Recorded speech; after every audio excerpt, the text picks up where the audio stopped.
ఏటా మే 1 నుంచి మే 5 వరకు బ్లాక్ హోల్ వీక్గా అమెరికా అంతరిక్ష పరిశోధన సంస్థ నాసా జరుపుతోంది. అసలు బ్లాక్ హోల్స్ అంటే ఏంటి? ఇప్పటివరకు అవి మిస్టీరియస్గా ఎందుకు ఉన్నాయి? టెక్నాలజీ ఇంత డెవలప్ అవుతున్నా మనిషి బ్లాక్ హోల్స్ కాన్సెప్ట్ను ఎందుకు అర్థం చేసుకోలేకపోతున్నాడు? ఇలాంటి క్వశ్చన్స్కి ఆన్సర్స్ ఇస్తూ అవేర్నెస్ కల్పిస్తోంది నాసా. ఈ కథనంలో బ్లాక్ హోల్స్ని సింపుల్గా ఎలా అర్థం చేసుకోవాలో చూద్దాం. Hello and welcome to mister Telugu. Black holes concept ఈ విశ్వంలో అర్థం చేసుకునేందుకు సంక్షిప్తంగా ఉండే శాస్త్రవేత్తల్లో చాలా ఆసక్తిని కలిగించే విషయం. వాటి గురించి చాలా తెలుసుకోవాలని మన శాస్త్రవేత్తలు ట్రై చేస్తూ ఉంటారు. కానీ ఓ పెద్ద ప్రాబ్లం ఏంటంటే బ్లాక్ హోల్స్ కంటికి కనపడవు. బ్లాక్ హోల్స్ నుంచి ఎలాంటి కాంతి రాదు కాబట్టి అవి ఇంత పెద్ద విశ్వంలో ఎక్కడున్నాయి అని ఎగ్జాక్ట్గా కనుక్కోవటం చాలా కష్టం.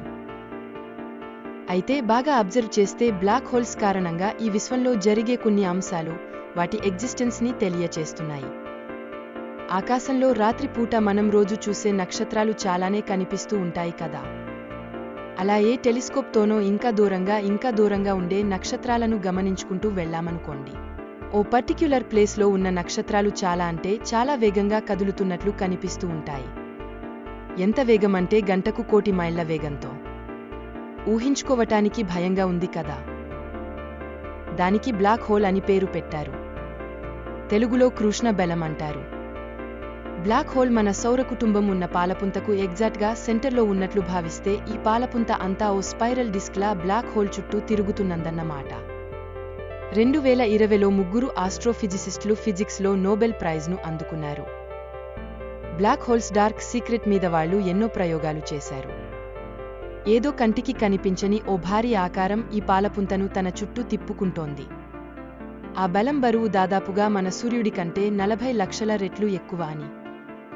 కేవలం మన గెలాక్సీకే కాదు, చాలా గెలాక్సీలకు ఇలాంటి బ్లాక్ హోల్స్ ఉన్నాయి.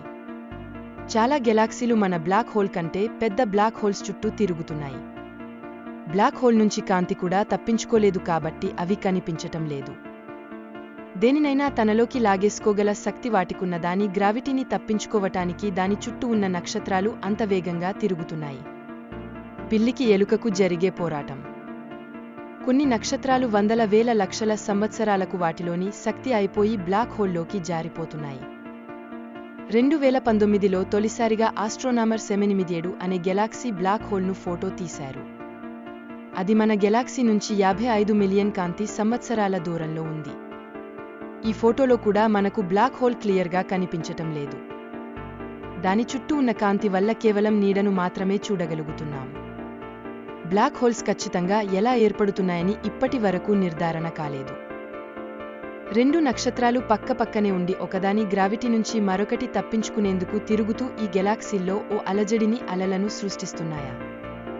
అలా సృష్టించబడుతున్న అలలే స్పేస్ ఫ్యాబ్రిక్లో కదలికలకు కారణమై గ్రావిటీకి, స్పేస్ టైంకు కారణమవుతున్నాయా? ప్రస్తుతానికి క్యూరియాసిటీ పెంచుతున్న సంక్లిష్టమైన ప్రశ్నలివి. ఇంకా పరిశోధనలు జరుగుతున్నాయి. నాసా, యూరోపియన్ స్పేస్ ఏజెన్సీ 2 కలిసి లీసా అనే మిషన్ను స్టార్ట్ చేశాయి. దీన్ని 2030లో ప్రారంభించాలని చూస్తున్నాయి.